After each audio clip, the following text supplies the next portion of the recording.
Queridos, nós vamos abrir as nossas Bíblias na carta de Paulo aos Gálatas. Esse é o nosso penúltimo sermão na carta de Paulo aos Gálatas. Eu tenho certeza que os irmãos ficarão com muitas saudades de abrir a Bíblia em Gálatas. Mas nós já estamos chegando ao final dessa caminhada tão abençoada, né? Que carta maravilhosa é esta que nós temos meditado nesses domingos. E hoje nós vamos abri-la no capítulo de número 6 e leremos do 6º ao 10º versículo do capítulo 6. Assim assentados como nós estamos, nós leremos os versos de número 6 a 10 do capítulo de número 6. Amém, queridos? Vamos numa só voz ler a palavra do Senhor juntos? Mas aquele que está sendo instruído na palavra, faça participante de todas as coisas boas aquele que o instrui. Não vos enganeis, de Deus não se zomba, pois aquilo que o homem semear, isso também ceifará. Porque o que semeia para a sua própria carne, da carne colherá corrupção, mas o que semeia para o Espírito, do Espírito colherá vida eterna. E não nos cansemos de fazer o bem, porque a seu tempo ceifaremos, se não desfalecermos. Por isso, enquanto tivermos oportunidade, façamos o bem a todos, mas principalmente aos da família da fé.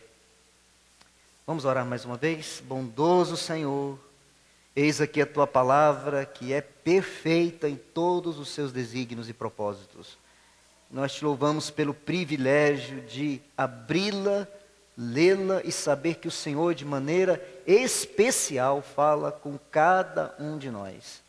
Abra os nossos ouvidos para que sejamos atentos, trabalhe no nosso coração, nas nossas emoções, para que possamos sentir aquilo que o Senhor também está nos dizendo.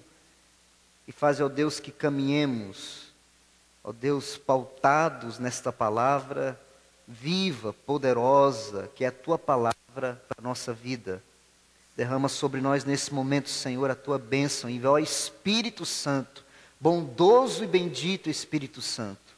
Venha falar conosco, Senhor, nesse momento. Abra, Senhor, o nosso coração e fale conosco. A começar em minha vida, para que as palavras, ó Deus, dos meus lábios e o meditar do meu coração te sejam agradáveis. Esta palavra alcance o coração dos meus irmãos e das minhas irmãs que se encontram nesse lugar. Em nome de Jesus. Amém. Amém, queridos. Amados, nós já vimos que o capítulo de número 6, de forma específica, nos fala sobre aqueles frutos dessa nova vida em Cristo. Paulo já nos disse sobre o verdadeiro evangelho e agora nos diz sobre as consequências dessa vida nesse evangelho vivo, nesse evangelho da graça, nesse evangelho que é verdadeiro porque tem Jesus como único fundamento. Nesse texto, Paulo continua falando sobre esse fruto, ou essas consequências naturais dessa vida no evangelho. E o versículo de número 6 que nós lemos, Paulo começa com uma solicitação, uma exortação aos irmãos daquelas igrejas da Galácia. Ele diz: aquele que está sendo instruído na palavra, aquele que está sendo edificado na palavra, aquele que está recebendo a palavra, aquele que está sendo alvo do ensino da palavra. E aqui é óbvio que a palavra é a palavra de Deus, é o evangelho vivo, o evangelho verdadeiro. O apóstolo diz que estes que estão sendo instruídos na palavra devem ter uma atitude boa, né? Diz o versículo 6, que eles devem fazer daquele que os instrui participantes de todas as coisas boas. Os estudiosos entendem que aqueles irmãos que estão acompanhando as mensagens de Gálatas vão entender perfeitamente isso. Que aqueles líderes judaizantes que entraram nas igrejas da Galácia, falando sobre que Cristo não era suficiente, que era necessário guardar a lei, o sábado, a circuncisão, aquelas leis alimentares. Esses líderes judaizantes estavam tirando a credibilidade daqueles que estavam ensinando a verdadeira palavra. Paulo havia deixado aquelas igrejas da Galácia mais ou menos 5 anos. Era prática do apóstolo Paulo enviar alguns dos seus auxiliares, daqueles pastores que caminhavam com Paulo, para assistir, para cuidar das igrejas que eram abertas. Por exemplo, Tito foi enviado para cuidar de Creta, não é? Timóteo foi enviado para cuidar de Éfeso, não é isso? Aqui nós temos, mas em outras igrejas nós não temos o envio específico de alguns dos pastores que acompanhavam Paulo. Em alguns desses lugares, lideranças ou pessoas que foram discipuladas por Paulo, que foram ensinadas pelo apóstolo Paulo, assumiam o pastorado dessas igrejas. Nós não sabemos se aqui na Galácia, como não há nenhuma referência a um líder que estava ali, nós não sabemos se aqui se trata de algum dos pastores que Paulo havia encaminhado para ensinar o povo daquelas igrejas, ou se era algum dos irmãos que haviam sido ensinados por Paulo nas próprias igrejas da Galácia, que estavam ali responsáveis pelo ensino da palavra. Mas Paulo está dizendo para esses irmãos que aqueles que foram deixados para ensinar, aqueles que estavam exercendo o ensino, aqueles que estavam ensinando a palavra de Deus, eram merecedores de todas as coisas boas daqueles que eram instruídos. Significa que Paulo, e os estudiosos vão dizer isso, que possivelmente por aqueles judaizantes que estavam tirando a credibilidade desses líderes, desses ensinadores, desses irmãos que estavam ali ensinando o Evangelho, os irmãos deixaram de cuidar, de contribuir, de cuidar desses que eram responsáveis pelo ensino da palavra. Então Paulo os exorta aqui nesse texto que é legítimo diante de Deus, que é uma bênção diante do Senhor, que aqueles que ensinam a palavra da verdade sejam agraciados, sejam partícipes, sejam participantes das coisas boas, de todas as coisas boas, por aqueles que ouviram a palavra. Obviamente aqui não está falando de salário, não está falando de retribuição.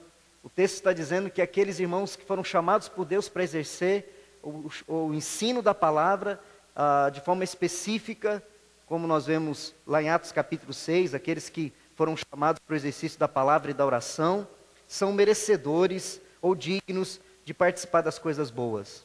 Coisas boas aqui, queridos, pode ser o amor, pode ser o cuidado, pode ser o abraço fraterno, pode ser a amizade, a oração, coisas boas. Embora a palavra, literalmente aqui, coisas, se refere a bens, lá no original. Então a primeira coisa que o apóstolo Paulo fala como consequência daqueles que vivem no Evangelho, é que o semeador da palavra deve ser alvo do cuidado da igreja. Mas Paulo continua no versículo 7, olhe para a sua Bíblia. Né? E não vos enganeis, diz Paulo, de Deus não se zomba. De Deus não se zomba. Pois aquilo que o homem semear, isso também ceifará. Pode ser que o versículo 7 tenha alguma ligação com o anterior, não é? Haja vista que também o fato de semear coisas boas na vida do outro, pode nos dar coisas boas, né? Quer dizer, se nós semeamos coisas boas na vida do outro, podemos receber do outro coisas boas, né? Parece que há uma ligação com o versículo anterior, mas obviamente o texto aqui, Paulo está aplicando uma regra geral, que é a regra da semeadura. E a regra da semeadura diz que você não pode colher um gênero diferente daquilo que foi semeado. É a regra da semeadura. Se eu planto milho, não posso querer colher abacaxi, não é? Há uma lógica natural da lei da semeadura. E Paulo diz, não pode se esperar receber outra coisa senão do mesmo gênero daquilo que se plantou. É uma lógica que Paulo pega da agricultura para aplicar à vida. E tome cuidado, porque aqui não é a lei da ação e reação, não é isso que Paulo está dizendo. Graças ao nosso Deus, não é isso?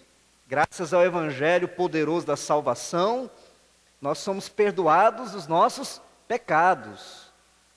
E nós, muitas vezes, temos as consequências, sim, das nossas escolhas erradas. Mas o milagre de Deus pode nos alcançar de tal maneira que sejamos, inclusive, libertos ou livres, inclusive das nossas escolhas erradas. Não é isso, irmãos? Quantas vezes Deus nos livra, inclusive, das nossas escolhas erradas? Então, aqui não se trata de uma lei da ação e reação. Paulo está aplicando isso de maneira muito específica com os fatos que nós veremos daqui. Paulo, então, fala dessa qualidade da semente, não é? É interessante que a palavra zombar aqui, de Deus não se zomba. A palavra aqui é mecterizo, lá no grego, que significa um fungar de desprezo. Literalmente é isso, mecterizo é um fungar de desprezo. No nosso bom português seria torcer o nariz, né? Torcer o nariz, seria uma expressão de zombaria, de desprezo, de escárnio. Essa palavra que está dizendo aqui, de Deus não se zomba. Aquele que torce o nariz para Deus pode ter o nariz torcido, né? As consequências dessa rejeição à presença de Deus, da graça de Deus, do voltar as costas para Deus, trazem consequências, Paulo diz. E a grande pergunta que Paulo que esse texto nos dá, obviamente, é quando nós olhamos para o versículo 7, é que se nós ceifamos da mesma natureza do que plantamos, então a pergunta é que qualidades, ou qual é a qualidade das sementes que estamos semeando? A semente que nós semeamos na nossa vida, as sementes que nós semeamos no nosso próprio coração, e é isso que vem no texto seguinte. Olha a Bíblia, na sua Bíblia, no versículo 8. Você pode ler comigo? Porque o que semeia para a sua própria carne, da carne colherá corrupção. Mas o que semeia para o Espírito, do Espírito colherá vida. Veja que aqui já não está mais falando de semente. Você já prestou atenção? Porque no versículo 7 está falando da semente. Aquilo que o homem semear, isso vai colher. Mas no versículo 8 está falando do terreno. Aquele que semeia na carne e aquele que semeia no Espírito. Aqui Paulo muda a lógica, dizendo que não adianta ter uma semente boa, não é? Se você joga a semente boa num terreno ruim, possivelmente ela não vai vingar, não é? Paulo está dizendo semente boa em terreno bom. Porque se nós semeamos a semente que é boa, ou a semente boa no Espírito, essa semente da vida que nasce no Evangelho, cujo fruto nós já vimos lá no capítulo 5, da bondade, da fidelidade, da mansidão, da alegria, do amor, da longanimidade, do domínio próprio. Olha olha o fruto que se tem da semente boa. Mas o texto também já nos falou das obras da carne. Qual é a consequência quando nós semeamos na carne? Veja que esse texto aqui tem relação direta com o fruto do Espírito e com as obras da carne. Porque se nós semeamos no terreno da carnalidade, se nós vivemos uma vida em que alimentamos os desejos da nossa carnalidade, o que nós vamos colher, diz o texto, colheremos corrupção. O que se semeia para a própria carne, da carne colherá corrupção. Mas se semeamos para o Espírito, colheremos vida eterna. Qualidade da semente, versículo 7, versículo 8, a qualidade do terreno. E que de maneira isso, amado, está na prática? Está na prática à medida que nós, que temos a semente boa do Evangelho, a semente poderosa do Evangelho, devemos semeá-la na nossa vida, permitindo que o Espírito Santo produza em nós o fruto natural, consequente dessa nossa vida para o Espírito. Mas se vez de alimentarmos a nossa vida com a ação do Espírito Santo, com o controle do Espírito Santo, essa mesma pessoa que poderia dar o fruto do Espírito Santo, demonstra a todas as obras da carnalidade. Veja aqui que o terreno, queridos, não é o que está de fora. O terreno aqui somos nós. É o nosso coração. É a nossa mente. Se nós semeamos coisas boas no nosso pensamento, vai dizer Paulo aos Filipenses, se tem uma coisa boa, se tem um dom perfeito, se alguma virtude há, seja isso que ocupe o vosso pensamento. Sementes boas aqui, sementes boas nos olhos.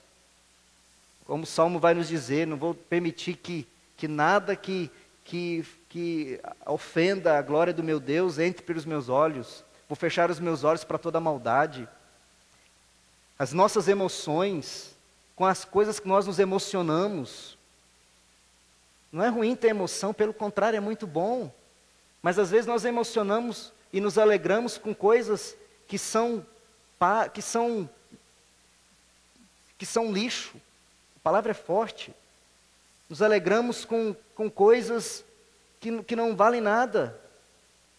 Celebramos às vezes a vitória do nosso time, qualquer que seja o esporte, mais do que celebramos a Deus o nosso culto. As nossas emoções também podem ser distorcidas. Quando às vezes achamos normal uma efusão de lágrimas quando assistimos um filme, mas não conseguimos chorar de alegria, ou também de contrição, ou de arrependimento quando nós estamos no culto. Também podemos semear nas nossas emoções coisas ruins. Podemos desejar coisas ruins. E eu quero que Paulo está dizendo que essas coisas que nós semeamos, e essa é uma atitude do semeador, não é? É eu que semeio. A responsabilidade é minha de semear a boa semente, é uma disciplina do semeador, porque eu também posso errar na semente. Eu posso, ao invés de semear aquilo que é o bom, eu posso semear erva daninha.